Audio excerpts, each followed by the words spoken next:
Hi guys, certain things in life go together very well. In fact, they come in pairs. Coffee and milk, perhaps, or for those who drink whiskey and Coca Cola, or for the breakfast lovers, idli and chutney, right? So, certain things are meant to go in pairs, and when they mix together, it creates a total sum that is more than the individual components, right? So, you would want to have them in combination.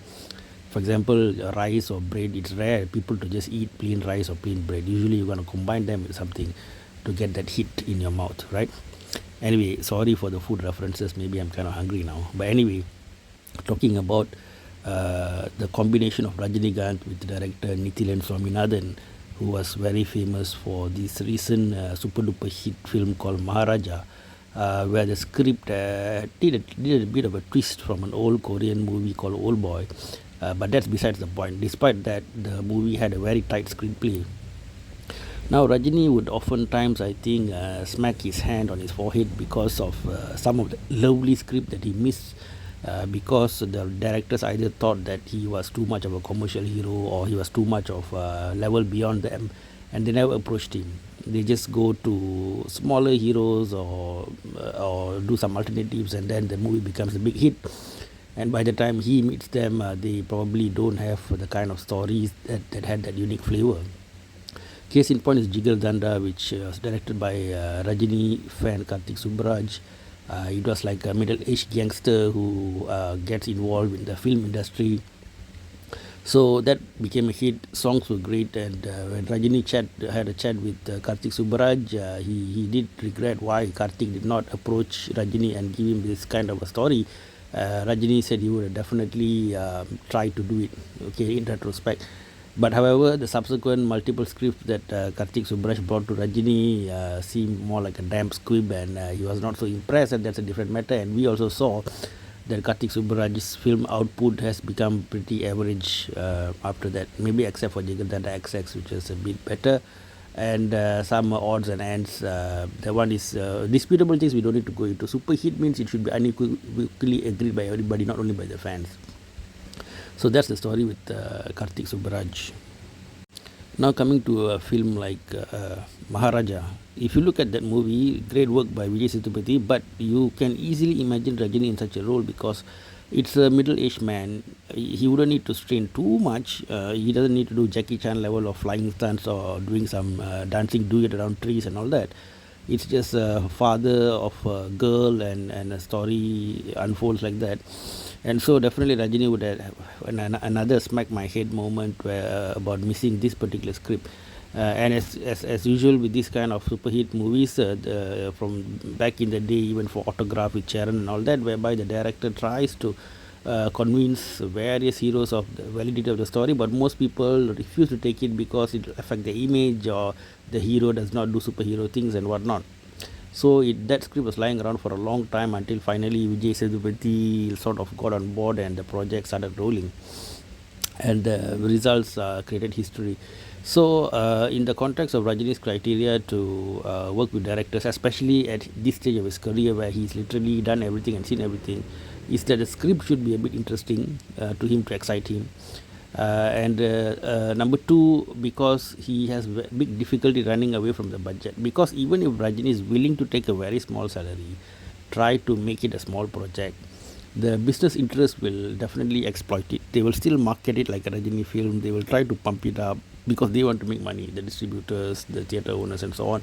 So this happened in last time in films like Kusilan, where Rajini made the effort to say that he's only like a guest star in the film, and he's not the main hero, and so on and so forth. P. Vasu's work also seemed like a kind of relatively shoddy work. If you see the makeup work in Kusilan, the song with Nayantara and all the Egyptian king thing and all, when you compare that with how it was in Shivaji, you can see the big difference in the effort taken on Rajini's makeup and all these things. And that film didn't do so great because, of course, people are not so happy. Some know about it and don't go to the theatres, and those who go also are disappointed, saying that, hey, this is not a proper Rajini movie. This has existed in various forms. Even back in the day, some Hindi dubbing films again will be marketed in Tamil Nadu as Rajini movie, but if you go in, you will see that it's a dubbed film, poor filmmaking and poorly dubbed. This one, for example, His combination with Amir Khan, some kind of Godfather ripoff called Atang Ki Hatang back in many years ago. Of course, now they're doing Kuli together. It's a different story. So, director Nithilan and Rajini. So, I told you what are the reasons, what's running in Rajini's mind at this place query and all that. Now, coming to TikTok, why I use the word TikTok? Well, if you are familiar, if you are somebody who loves gadgets and products, you will notice that oftentimes they use what they call a TikTok strategy, whereby the tick is probably the product getting significant upgrade. It's a major jump, and talk is where they consolidate it. For example, if you make a camera or a car or any kind of product, the first, say, Model 1 or Mark 1 might be coming with a lot of new innovative major changes, and Mark 2 you consolidate those changes. That means you improve the quality of the new tech that you develop and so on, and maybe you make some cosmetic changes on the outside. They call it facelift or what, and then you sell the product. So they're gonna give alternative between, or if it's a car, the tick strategy would be they enhance the engine, the internals and all that, whereas the talk will be they come up with the new paint color for the exterior, new grille design, all these kind of things. So in this way they capture different segments of the market and keep the market interested and keep the ball rolling. So in the context of Rajini, he's been doing this for many years. Of course, some YouTubers now talk about it, but I was aware of these interviews years ago when Suresh Krishna mentioned about Rajini being aware of this. I don't know how he got this idea, maybe through experience, whereby he tries to make sure that he alternate. Back in the day, he used to alternate like action films with comedy films or lighter films like that. In fact, Suresh Krishna did ask, this is an interview years ago. I'm not talking about Suresh Krishna's recent YouTube interview, I'm talking about the years ago one, whereby interviews asked him about the film. He said he actually wanted to do Basha immediately after Annamalai, but Rajini insisted on Veera, which is like a comedy involving a man with two wives. So Rajini knows how to alternate to keep audience engaged. That's why also we saw Rajini make the effort to go to do a film like Vettayan with a director like T.J. Gnanavel when he was working on bigger projects at that time, Jailer and so on. So with a director like T.J. Gnanavel, he wanted to explore more of the drama, the kind of non-action summer blockbuster type of films.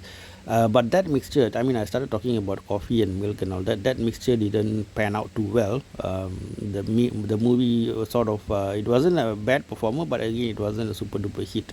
And after that, T.J. Gnanavel seems to have gone sort of silent on those things. So I think this video I might have to do in two parts, because I've taken up quite a bit of time to just talk about the concept of the background of how and why Rajini wants to go in this kind of direction and these kind of combinations.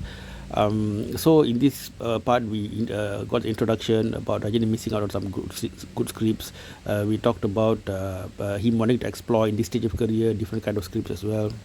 We talked about what is the concept of TikTok as it applies to other products and other markets. So Rajini is using the similar concept. We talked about how he has used this strategy successfully in the past in films like the series of Annamalai, Veera, Basha, that kind of situation.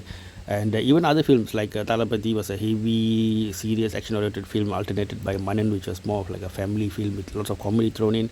Although when I saw it, I wanted something bigger. I wanted even Maniratnam and Rajini to combine again at that time, and they talk about some James Bond film, and then that rumor fizzled out. This is back in the day I'm talking about, when magazine even used to bring out April Fool kind of articles, which if you don't alert, you wouldn't know. So what do you guys think? I'll come up with a part 2 after this. Thank you. Bye-bye.